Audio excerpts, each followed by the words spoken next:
नमस्ते, यहाँहरू सम्पूर्णलाई स्वागत छ नेपाल अनलाइन स्कुलमा। हामी नेपाल राष्ट्र बैंक सहायक द्वितीयको पाठ्यक्रममा आधारित रहेर पूर्व योग्यता प्रथम चरण र द्वितीय चरण अन्तर्गत प्रथम र दोस्रो पत्रको बारेमा अध्ययन गरिरहेका छौँ र व्यवस्थापन खण्डको अहिले भने हामी दोस्रो चरणको लिखित परीक्षामा दोस्रो पत्रबाट सोधिन सक्ने विभिन्न विषय शीर्षकको बारेमा अध्ययन गर्ने क्रममा छौँ र आजको यो भिडियोमा म तपाईलाई बताउनेछु सुपरभिजन अर्थात् सुपरिवेक्षण भनेको के हो। हामी यो विषयमा पढ्न गइरहेका छौँ। आउनु सुरु गरौँ। सुरुवातमा हामी बुझ्दैछौँ सुपरिवेक्षण भन्नाले के बुझिन्छ अर्थात् सुपरिवेक्षण भनेको वास्तवमा के हो त। यहाँ मैले नोट गरेकी छु संगठनको पूर्व निर्धारित नीति योजना वा लक्ष्य अनुरूप काम भइरहेको छ वा छैन भनी अनुगमन गरी यदि छैन भने यदि सोही अनुरूप काम भइरहेको छैन भने बमोजिम काम गराउनका लागि हैन संगठनको जुन पूर्व निर्धारित योजना बमोजिम काम गराउनको लागि संगठनका उच्च अधिकारीद्वारा मातहतको कर्मचारीहरूको सम्पर्कमा रही उनीहरूको कार्य सम्पादनको अवलोकन गर्ने कार्य सुपरिवेक्षण हो। अब सुपरिवेक्षण भन्नाले चाहिँ के बुझिँदो रहेछ भने कुनै पनि संगठनको पूर्व निर्धारित लक्ष्यहरू योजनाहरू नीतिहरू हुन्छ सोही बमोजिम काम भइरहेको छ कि छैन भनेर अनुगमन पनि हुन्छ हैन र अनुगमनको क्रममा यदि जुन संगठनको पूर्व निर्धारित लक्ष्य नीति योजना अनुरूप काम भइरहेको छैन भने सोही अनुरूप काम गराउनको लागि संगठनको उच्च अधिकारीद्वारा आफ्नो मातहतका कर्मचारीहरूको सम्पर्कमा रही उनीहरूको कार्य सम्पादनको अवलोकन गर्ने कार्यलाई चाहिँ के भनिन्छ भन्दा सुपरिवेक्षण भन्ने गरिन्छ। अब मातहतका कर्मचारीहरूले सुम्पिएको कार्य अपेक्षित तवरबाट सम्पादन गरे नगरेको सम्बन्धमा प्रत्यक्ष रेखदेख गर्ने र सुधारका लागि सहयोग वा मार्गदर्शन गर्ने निर्देशन गर्ने र नियन्त्रण गर्ने जस्ता कार्यहरू सुपरिवेक्षण अन्तर्गत पर्दछ।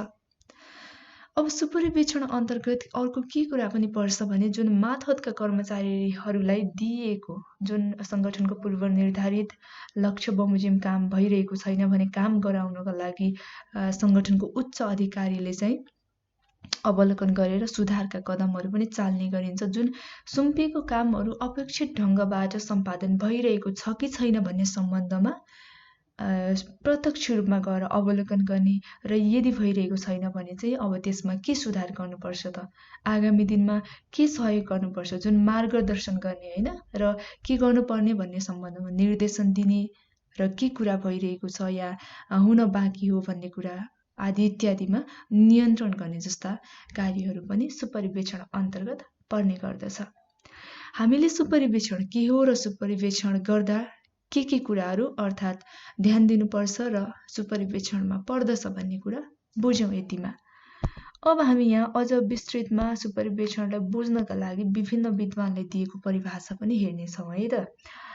सुरुमा छ हाम्रो यहाँ डेलभिजको अनुसार सुपरिवेक्षण भन्नाले के बुझिन्छ हेरौँ। निर्धारित उद्देश्यहरू हासिल गर्नका लागि अरूलाई अगुवाई गर्ने समन्वय गर्ने र निर्देशन गर्ने कार्यलाई सुपरिवेक्षण भनिन्छ। कसको अनुसार? डेलभिजको अनुसार। भनेको छ यहाँ पूर्व निर्धारित उद्देश्यहरू हासिल गर्नका लागि कसलाई भन्दा अरूलाई अगुवाई गर्ने समन्वय गर्ने र निर्देशन गर्ने कार्यलाई के भनिन्छ भन्दा सुपरिवेक्षण भनिन्छ। यसरी अर्को विद्वानले पनि यहाँ सुपरिवेक्षणलाई परिभाषित गरेको छ आर.सी. डेभिसले भनेको छ यहाँ चाहिँ। अब आर.सी. डेभिसको अनुसार के हो त सुपरिवेक्षण भन्दा सुपरिवेक्षण भनेको योजना तथा निर्देश अनुसार काम भइरहेको छ भने आश्वस्त हुनु भनेको निर्देशन र योजना बमोजिम काम भइरहेको छ भनेर विश्वास हुनु हैन विश्वस्त हुनु चाहिँ सुपरिवेक्षण हो भनेर परिभाषित गरेका छन् यहाँ दुईजना विद्वानले।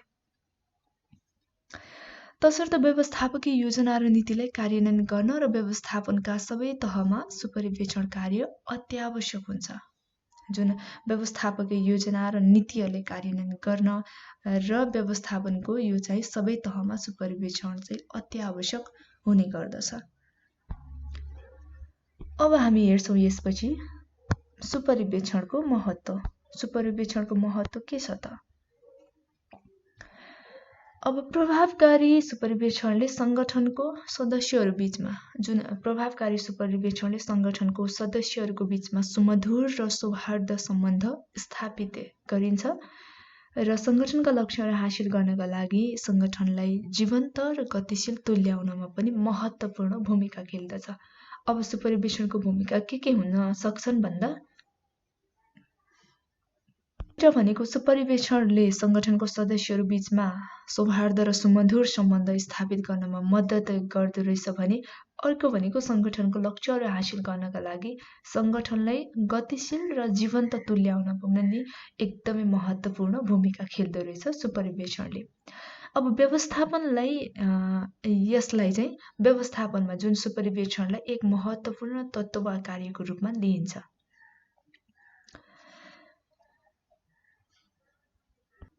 अब यहाँ हेरौँ सङ्गठनमा सुपरिवेक्षणका महत्त्वहरूलाई यी बुँदाहरूबाट अझ हामी स्पष्ट पार्न सक्छौँ। रहेको छ हाम्रो बुँदाहरू। सङ्गठनलाई आफ्नो लक्ष्यतर्फ उन्मुख हुन मार्गदर्शन गर्दछ। जुन सङ्गठनलाई सङ्गठनको लक्ष्य बमोजिम लक्ष्यतर्फ अघि बढ्नमा चाहिँ मार्गदर्शन गर्ने काम गर्दछ। कसले भन्दा सुपरिवेक्षणले। यो सुपरिवेक्षणको महत्त्व हो। अर्को भनेको प्रभावकारी सुपरिवेक्षकले कर्मचारीहरूको मनोबल उच्च राख्न उत्प्रेरणा प्रदान गर्दछ। अब प्रभावकारी सुपरिवेक्षक छ भने जुन आफ्नो मातहतका कर्मचारीहरू सङ्गठनका कर्मचारीहरूको मनोबललाई चाहिँ सधैँ उच्च राख्नमा के गर्छ भन्दा उत्प्रेरणा दिने काम पनि गर्दछ। अब अर्को छ प्रभावकारी सुपरिवेक्षणले कर्मचारी र सङ्गठनबीच सुमधुर र घनिष्ठ सम्बन्ध बनाउन मद्दत गर्दछ। जुन सङ्गठनका कर्मचारी र सङ्गठन बीचमा चाहिँ के तालमेल मिलिरहेको छ वा छैन भन्ने कुरालाई अनुगमन गरेर निहालेर चाहिँ सुमधुर र घनिष्ठ सम्बन्ध बनाउनमा पनि मद्दत गर्दछ सुपरिवेक्षणले। अर्को भनेको कर्मचारीहरूको इच्छा रुचि र चाहना अनुसारका कार्यहरू विभाजनको आधार निर्माण गर्न पनि सहयोग गर्छ। अब कर्मचारीहरूको इच्छा कस्तो छ, चाहना कस्तो छ, कुन प्रकारको काम गर्न चाहन्छ त्यही बमोजिमको चाहिँ कार्य विभाजन गरेर सोही अनुसार कार्य विभाजन निर्माण गरेर चाहिँ सहयोग गर्ने काम गर्छ सुपरिवेक्षणले। यो पनि सुपरिवेक्षणको महत्त्व अन्तर्गत पर्दछ। अनि अर्को भनेको नियमित एवं गुणस्तरीय सुपरिवेक्षणले सङ्गठन एवं सङ्गठनको कर्मचारीको उत्पादकतामा अभिवृद्धि गर्नमा पनि मद्दत पुर्याउने गर्छ। जुन सङ्गठनको कर्मचारीहरूको उत्पादकतामा वृद्धि गर्नका लागि पनि सुपरिवेक्षणले अत्यन्तै महत्त्वपूर्ण भूमिका खेल्ने गर्दछ। र यो प्रभावकारी सुपरिवेक्षणको माध्यमले अर्को के पनि गर्दछ भने कर्मचारीहरूको व्यक्तिगत समस्याहरू बुझेर समाधान गर्नमा पनि मद्दत गर्ने काम गर्दछ। यो पनि सुपरिवेक्षणको महत्त्व अन्तर्गत पर्दछ। अब सुपरिवेक्षणको महत्त्व पछि हामी के को बारेमा हेर्दैछौँ भन्दा यहाँ तपाईँलाई थाहा पाइसक्नु भएको छ। हामी सुपरिवेक्षणलाई प्रभाव पार्ने तत्त्वहरूको बारेमा हेर्छौँ। सुपरिवेक्षणलाई प्रभाव पार्ने तत्त्वहरू के छन् त, के कुराले चाहिँ सुपरिवेक्षणले प्रभाव पार्ने गर्दछ भन्ने सम्बन्धमा छलफल गरेर आउनुहोस्। मैले यहाँ 10वटा पोइन्टलाई लेखेकी छु यहाँ बुँदालाई। अब यी बारेमा हामी छलफल गर्नेछौँ। अब नम्बर 1 मा रहेको छ हाम्रो नेतृत्वका सिपहरू। नेतृत्वका सिपहरूले सुपरिवेक्षणलाई कसरी प्रभाव पार्ने रहेछ। यो सुपरिवेक्षणको प्रभाव पार्ने तत्त्वमध्येको पहिलो तत्त्व नेतृत्वका सिपहरू अन्तर्गत रहेको छ। प्रभावकारी रूपमा सुपरिवेक्षण गर्ने एक सुपरिवेक्षक वास्तविक रूपमा नेता हुनुपर्छ है। सुपरिवेक्षण गर्ने सुपरिवेक्षक के हुनुपर्छ भन्दा वास्तविक रूपमा प्रभावकारी सुपरिवेक्षण गर्नका लागि नेता हुनुपर्दछ र मातहतका कर्मचारीहरूलाई प्रोत्साहन गर्ने, आत्मविश्वास बढाउने र स्वैच्छिक रूपमा अनुशासित गर्न उसमा नेतृत्वका गुणहरू पर्याप्त मात्रामा हुन आवश्यक हुन्छ। र नेताको रूपमा उसले आफ्ना मातहतका कर्मचारीहरूले मार्गदर्शन गर्न र उनीहरू बीचमा सौहार्दता बढाउन सक्षम पनि हुनुपर्छ। जुन नेतृत्वमा हुनुपर्ने सम्पूर्ण गुणहरू एउटा प्रभावकारी सुपरिवेक्षकमा पनि हुनुपर्छ। त्यसैले जुन नेतृत्वका सिपहरूले पनि सुपरिवेक्षणलाई चाहिँ प्रभाव पार्ने चाहिँ काम गर्दछ भनेर नेतृत्वका सिपहरूले बताउँछ। अब नम्बर 2 मा छ सञ्चार सिप। प्रभावकारी सुपरिवेक्षणको लागि प्रभावकारी सञ्चार अति आवश्यक हुन्छ। यो अति आवश्यकीय तत्त्व हो जुन सुपरिवेक्षणको लागि सञ्चार सिप। र सुपरिवेक्षकको एक प्रमुख कार्य मातहतका कर्मचारीहरूलाई चाहिँ आदेश तथा निर्देशन दिनु पनि हो। यो जुन आफ्नो मातहतका कर्मचारीले आदेश र निर्देशन दिनु सुपरिवेक्षकको प्रमुख कार्य अन्तर्गत पर्दछ। र यसका लागि चाहिँ सञ्चारक अत्यावश्यक हुन्छ हैन। जुन सञ्चारक चाहिँ नभई हुँदैन र कर्मचारीहरूको कार्य सम्पादन चाहिँ व्यवस्थापन को जानकारी गराउन सक्षम हुनुपर्छ। जुन कर्मचारीले के काम गरिरहेको छ, कस्तो प्रकारको काम भइरहेको छ भनेर चाहिँ व्यवस्थापनलाई पनि जानकारी गराउनु पर्ने हुन्छ, जुन पनि सञ्चारकै माध्यमबाट मात्रै सम्भव हुन्छ। र जुन जानकारी बिना चाहिँ प्रभावकारी सञ्चार सुपरिवेक्षकले आफ्नो कार्य सफलतापूर्वक गर्न सक्दैन हैन। सञ्चारक नभएको सुपरिवेक्षकले आफ्नो सुपरिवेक्षणलाई प्रभावकारी ढङ्गले सञ्चालन र सम्पादन गर्न सक्दैन। अब यसपछि अर्को भनेको हाम्रो छ निष्पक्षता। सुपरिवेक्षकको सम्पूर्ण सहायकहरूलाई समान व्यवहार गर्नुपर्छ। जुन सुपरिवेक्षकले सम्पूर्ण जति आफ्नो मातहतमा रहेको कर्मचारीहरू छन् उनीहरूलाई चाहिँ सबैलाई समान व्यवहार गर्नुपर्छ। कसैले राम्रो कसैले नराम्रो गर्ने होइन, ताकि सबैलाई समान व्यवहार गर्नुपर्ने हुन्छ। र व्यक्तिका आधारमा चाहिँ नभई उनीहरूले कार्य सम्पादनको आधारमा पुरस्कृत तथा दण्डित पनि गर्नुपर्छ। अब हाम्रोलाई भन्दा पनि राम्रोलाई हेर्नुपर्ने कुरा आएको छ यहाँ कि व्यक्तिका आधारमा होइन, उनीहरूलाई अब कसैले राम्रो काम गरिरहेको छ भने पुरस्कृत पनि गर्नु पर्यो र यदि कसैले गल्ती गर्छ भने दण्डित पनि गर्नु पर्यो। र विभिन्न सुविधाहरू तथा अवसरहरूमा चाहिँ सबैलाई समान रूपमा सहभागी गराउनुपर्छ। जुन चाहिँ निष्पक्षता, जुन निष्पक्षताले पनि सुपरिवेक्षणलाई प्रभाव पार्ने काम गर्दछ। अब 4 नम्बरमा छ मानवीय सम्बन्धी सिप। अब मानवीय सम्बन्धी सिपमा प्रभावकारी सुपरिवेक्षणका लागि सुपरिवेक्षकमा मानवीय व्यवहारको उचित ज्ञान हुनुपर्छ। जुन मानवीय सम्बन्धी व्यवहार भन्ने बित्तिकै मानवसँग सम्बन्धित मानवलाई गर्ने एउटा राम्रो व्यवहार हुनुपर्छ। र सुपरिवेक्षकको प्रमुख कार्य नै मातहतका कर्मचारीहरूलाई चाहिँ के हो भन्दा कार्य पूरा गराउनु हो। जुन आफ्नो मातहतका कर्मचारीहरू छन् तिनीहरूलाई चाहिँ राम्रो व्यवहार गरेर जुन सुम्पिएको कार्यहरू चाहिँ सम्पादन गर्न लगाउनु हो। र यसका लागि सुपरिवेक्षकले मातहतका कर्मचारीहरूको विचार भावना आवश्यकता बुझ्नु अत्यन्तै आवश्यक छ। र निर्णय प्रक्रियामा कर्मचारीलाई यन्त्रका रूपमा व्यवहार नगरिकन मानवीय रूपमा व्यवहार गर्नुपर्ने भएकोले मानवीय सम्बन्धी सिपले पनि सुपरिवेक्षणलाई चाहिँ प्रभाव पार्ने काम गर्दछ। अब यहाँ छ 5 नम्बरमा प्राविधिक सिप। अब प्राविधिक सिपले कसरी सुपरिवेक्षणमा प्रभाव पार्ने काम गर्दछ भन्दा प्रभावकारी सुपरिवेक्षणका लागि सुपरिवेक्षकमा मातहतका क्रियाकलापहरू, काम गर्ने विधि वा प्रक्रिया, जुन काममा प्रयोग गरिने मेसिनरी औजारहरू एवं उपकरणहरू आदि सम्बन्धी चाहिँ पर्याप्त ज्ञान हुनुपर्छ। प्राविधिक रूपमा ज्ञान हुनुपर्छ एउटा प्रभावकारी सुपरिवेक्षकमा हैन। र यसले गर्दा कार्य सम्बन्धी योजना बनाउन, समयमै उचित कार्यको निर्णय गर्ने र कामदारहरूलाई चाहिँ काममा लगाउन र अत्यावश्यक सजिलो प्रकारले कसरी कार्य सम्पादन गर्न सकिन्छ भन्ने सम्पूर्ण प्राविधिक ज्ञान भयो भने राम्रो हुन्छ। र यदि नभएको खण्डमा सुपरिवेक्षण प्रभावकारी रूपले सम्पादन गर्न सकिँदैन। त्यसैले प्राविधिक ज्ञानले पनि सुपरिवेक्षणलाई प्रभाव पार्ने काम गर्दछ। अब हाम्रो 6 नम्बरमा छ नियमको ज्ञान। अब प्रभावकारी सुपरिवेक्षणका लागि सुपरिवेक्षणमा संगठनात्मक नीति, नियम, परम्परा र अन्य औपचारिकता, श्रम सम्बन्धी राष्ट्रिय तथा अन्तर्राष्ट्रिय कानुनको ज्ञानको साथै आफ्नो र सहायकहरूको अधिकार र उत्तरदायित्वको राम्रो ज्ञान हुनु पर्यो हैन। जुन संगठनमा नियमहरू हुन्छ, जुन नियम बमोजिम काम कसरी गर्ने, कस्तो प्रकारले सम्पन्न गर्ने भन्ने यावत कुराहरूको चाहिँ विभिन्न कुराहरूको नियमहरूको चाहिँ ज्ञान हुनु पर्दछ। त्यसैले नियमको ज्ञान भएको खण्डमा मात्रै सुपरिवेक्षणलाई प्रभावकारी ढङ्गले सम्पादन गर्न सकिन्छ। 7 नम्बरमा छ अर्को उचित कार्य वातावरण। अब सुपरिवेक्षणले मातहतका कर्मचारीहरूको लागि उचित कार्य वातावरण बनाउन पहल गर्नुपर्छ हैन। र उचित कार्य वातावरण भएको खण्डमा मात्रै सुपरिवेक्षकले राम्रो ढङ्गबाट चाहिँ कार्य सम्पादन अर्थात् सुपरिवेक्षण गर्न सक्दछ। र मेसिनरी तथा उपकरणहरूको उपयुक्त सजावट, क्षमता र उचित रूपले रुचिको आधारमा कामको बाँडफाँड र काम गर्ने आवत जावत गर्ने पर्याप्त स्थानको व्यवस्था भयो। त्यसैगरी वातावरण अनुकूल र प्रकाशको राम्रो व्यवस्था आदिद्वारा काम गर्ने वातावरण राम्रो, स्वस्थ र सुरक्षित बनाउन सक्दछ, जुन उचित कार्य वातावरण अन्तर्गत पर्ने सुपरिवेक्षणको तत्त्वले। अब हामी हेर्छौँ अर्को सहभागितामूलक व्यवस्थापन।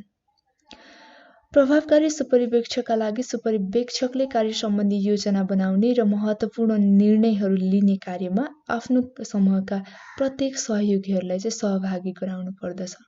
जुन सुपरिवेक्षकले कार्य सम्बन्धी योजना बनाउने र महत्त्वपूर्ण निर्णयहरू लिने क्रममा आफ्नो समूहमा भएको अर्थात् सङ्गठनका सम्पूर्ण कर्मचारीहरूलाई सहभागिता गराउनु पर्दछ र समूहका प्रत्येक सदस्यलाई सुझाव दिनु, कार्यविधि सम्बन्धमा स्वतन्त्रतापूर्वक छलफल गर्न प्रोत्साहित पनि गर्नुपर्छ। अनि यसरी गरिएको निर्णयहरू व्यावहारिक हुनुको साथै निर्णयमा चाहिँ सम्पूर्ण पक्षले सहभागिता जनाउनु पाउने भएकोले यो सबैमा सर्वस्वीकार्यता पनि हुने गर्दछ। अब यसपछि स्पष्ट निर्देशन।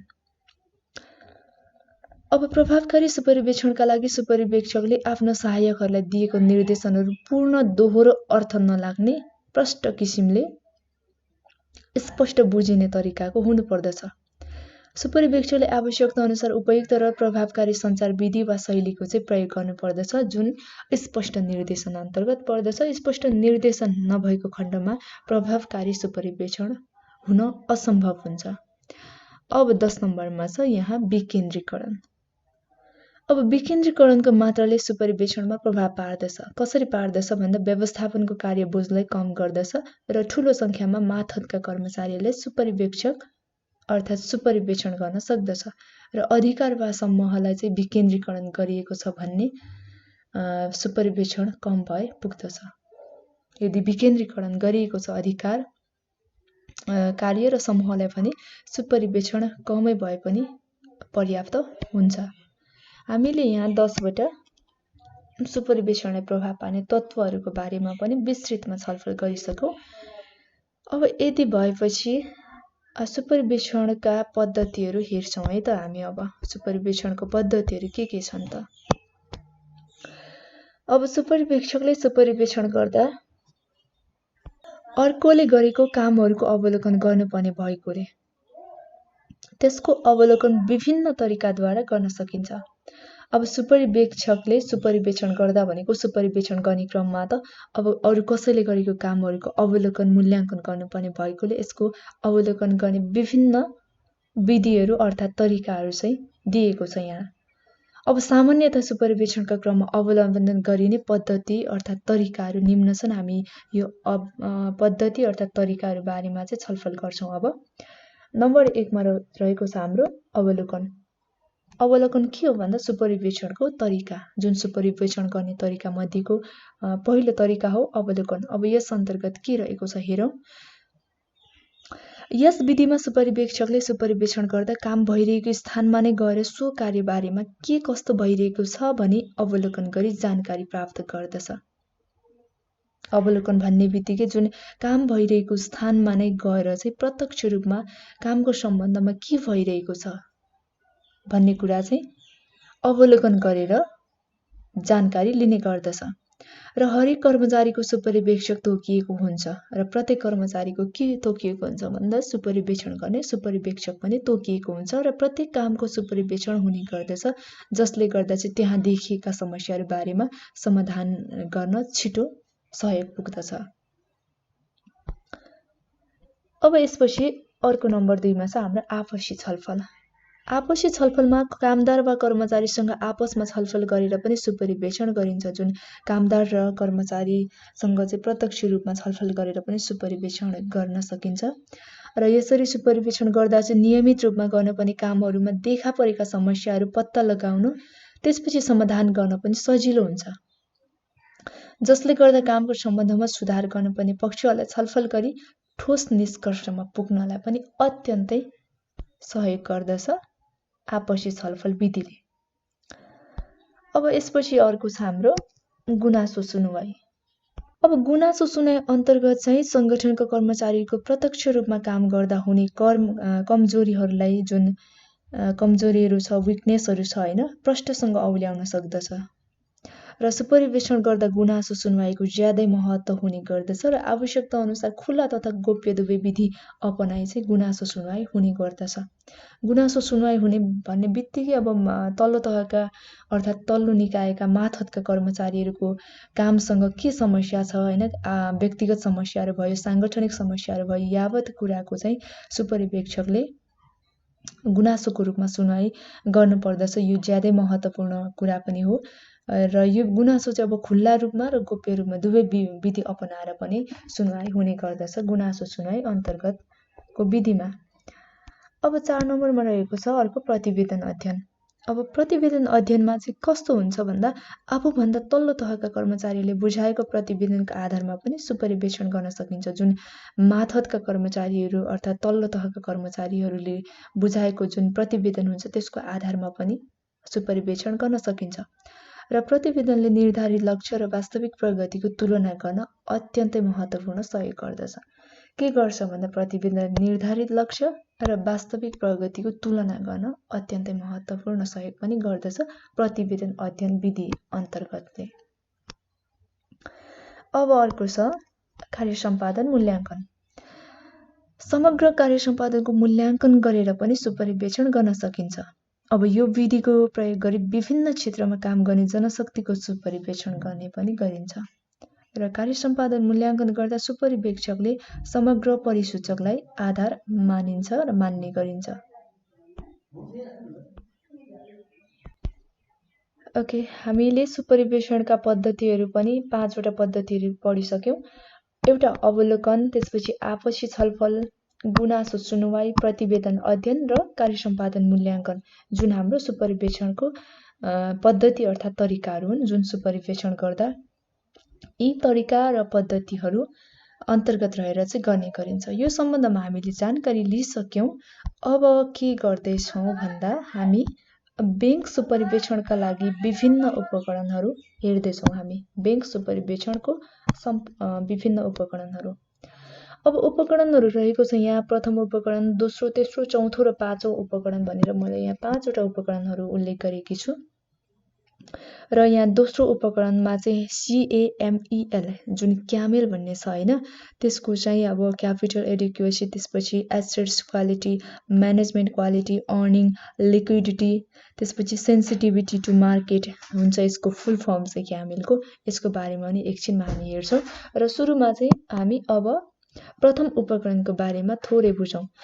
अब समूल्याङ्कन गरी देखिएका कमी कमजोरीहरूलाई निर्दिष्ट समयमा जुन निश्चित निर्दिष्ट समयमा पूरा गर्नुपर्ने व्यवस्था ब्याङ्क तथा सुपरिवेक्षणको लागि चाहिँ यो प्रथम उपकरण अन्तर्गत पर्दछ।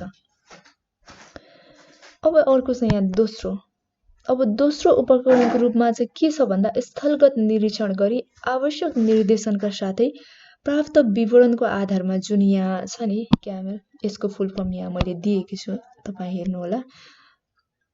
यसको रेटिङ गरी ब्याङ्कको चाहिँ मूल्याङ्कन गरिन्छ। अब यहाँ दिएको छ जुन क्यामेल भनेर, यसको चाहिँ के हुन्छ भने यहाँ रहेको छ पुँजीको पर्याप्तता, क्यापिटल एडिक्वेसी, त्यसपछि एसेट्स क्वालिटी रहेको छ, यो सम्पत्तिको गुणस्तर भइहाल्यो। अनि म्यानेजमेन्ट क्वालिटी भयो। यहाँ म्यानेजमेन्ट क्वालिटी भनेको व्यवस्थापनको गुणस्तर, त्यसपछि मुनाफा स्थिति वा आर्जन अर्थात् आम्दानी आय आर्जन भनेको अर्निङ भइहाल्यो।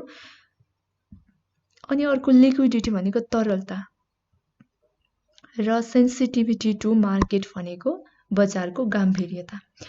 यी सम्पूर्ण कुराहरूलाई चाहिँ आधार मानेर ब्याङ्कले के गर्छ, दोस्रो उपकरणको रूपमा जुन यो क्यामेलको माध्यमबाट पनि ब्याङ्क रेटिङ गर्ने गरिन्छ अर्थात् ब्याङ्कको मूल्याङ्कन गर्ने गरिन्छ। अब तेस्रो उपकरण हेरौँ। अब तेस्रो उपकरणमा निश्चित वित्तीय परिसूचकहरूका आधारमा वित्तीय स्थिति नाजुक हुँदै गएका ब्याङ्क तथा वित्तीय संस्थाहरूलाई विशेष निगरानीमा राखी आवश्यकता अनुसार विशेष स्थलगत निरीक्षण गर्ने गर्दछ।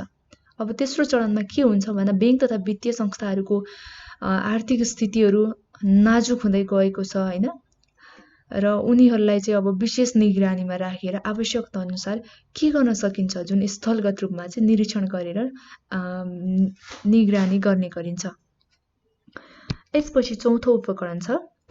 अब चौथो उपकरणमा गैर स्थलगत सुपरिवेक्षणबाट जुन स्थलगत रूपमा नभएर गैर स्थलगत सुपरिवेक्षणबाट प्राप्त सूचनाको विश्लेषणको आधारमा जुन यो क्यामेल रहेको छ हाम्रो CAMEL क्यापिटल लेटरमा छ यो जुन रेटिङ गरी चाहिँ पूर्व चेतावनी सङ्केतहरू तयार गरी सम्बन्धित बैंक तथा वित्तीय संस्थाले लागू गर्ने व्यवस्था पनि गर्दछ। अब यहाँ अर्को छ पाँचौं उपकरण। पाँचौं उपकरणमा चाहिँ अब ठुला बैंकका ठुला शाखाहरूको जुन बाह्य लेखा परीक्षक मार्फत लेखा परीक्षण गराइन्छ। यसपछि बाह्य लेखा परीक्षकले लङ फर्म अडिट रिपोर्ट तयार लगाउने व्यवस्था रहेको चाहिँ पाइन्छ। हामीले यहाँ 5वटा उपकरणहरू हेरिसक्यौँ। बैंक सुपरिवेक्षणका विभिन्न उपकरणहरू जुन बैंकले सुपरिवेक्षण गर्दा अपनाउने प्रयोग गर्ने उपकरणहरूको बारेमा हेरिसक्यौँ।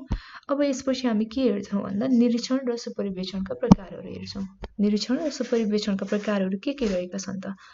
अब यहाँ नम्बर 1 मा छ गैर स्थलगत सुपरिवेक्षण। गैर स्थलगत सुपरिवेक्षण के हो भन्दा केन्द्रीय बैंकले देशका सबै बैंक तथा वित्तीय संस्थाहरूको विषयमा सूचना मगाएर सो आधारमा निरीक्षण गर्ने पद्धति गैर स्थलगत निरीक्षणको एक तरिका हो। अब केन्द्रीय बैंकले के कुराहरू मागेर चाहिँ त्यसको आधारमा निरीक्षण गर्दो रहेछ, गैर स्थलगत सुपरिवेक्षण गर्दो रहेछ भन्ने सम्बन्धमा यहाँ सूचना तथा विवरणहरू छ जुन केन्द्रीय बैंक नेपाल राष्ट्र बैंकले माग गर्ने विवरण सूचनाहरू हो। यो हेरौँ, यहाँ मैले उल्लेख गरेकी छु। निक्षेपको किसिम तथा अवस्था बारेमा सूचना माग्दछ केन्द्रीय बैंकले, यसको आधारमा पनि गैर स्थलगत सुपरिवेक्षण हुने गर्दछ।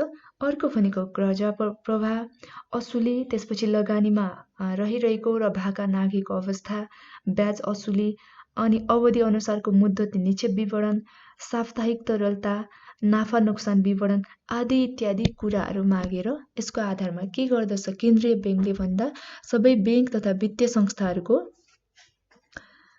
जुन यी सूचनाहरू सङ्कलन गरेर चाहिँ गैर स्थलगत रूपमा सुपरिवेक्षण गर्ने काम गर्दछ। अब गैर स्थलगत सुपरिवेक्षण हामीले हेरिसक्यौँ भने अब हामी के हेर्छौँ भन्दा स्थलगत निरीक्षण हेर्छौँ। अब स्थलगत निरीक्षणमा गैर स्थलगत निरीक्षणबाट प्राप्त सूचनाहरूलाई स्थलमा नै जाँच गर्ने गरिन्छ। जुन गैर स्थलगत निरीक्षणबाट प्राप्त भएको सूचनाहरू चाहिँ स्थलगत निरीक्षणमा हामी जाँच गर्ने गर्छौँ र त्यसैगरी विगतका निरीक्षणहरूबाट जुन बितेको निरीक्षणहरू भएको थियो हैन पास्टमा, ती निरीक्षणहरूबाट भएको कमी कमजोरीहरूको सुधार भएको छ कि छैन त भन्ने विषयमा पनि अध्ययन गरिन्छ। जुन पहिले कमी कमजोरीहरू भएको थियो निरीक्षणहरू गर्दा त्यसको सुधार